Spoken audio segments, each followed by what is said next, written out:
तब मरणे रचिल शांति काल्वरी क्रूशरे तब उत्थाने ढालिल शांति शोकार्त अंतरे ख्रीष्ट हे तुम शांति ओ राज्य स्थिर हे बधरारे ख्रीष्ट हे तुम शांति ओ राज्य स्थिर हे बधरारे हे शांति राजन हेउ तुम बंधन आसिल तुमे शांति होई धरारे हेउ प्रभु हे तुम जय सर्वत्र रे।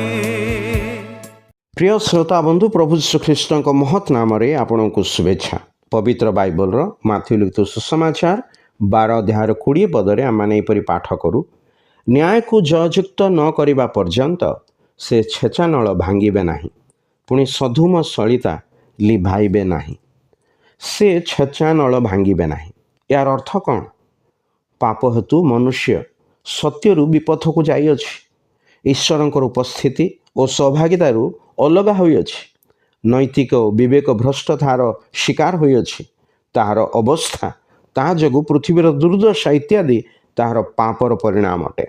जेतेबेले मनुष्य निजर पापमय अवस्था को बुझीपारे सेतेबेले से ईश्वरंक दंडर विषय मध्य बुझीपारे आउ से भग्नांतकरण विशिष्ट हुए कारण से बुझीपारे जे एई समस्यारू निजको रक्षा करि पारे नाही कि अन्य केही ताहाकू एथिपाई साहाय्य मध्य करि पारे नाही। यह केवल ईश्वरंक द्वारा ही संभव। एथिपाई से अपना जीवनर असहाय और आशाहीन अवस्था हेतु भांगी पड़े।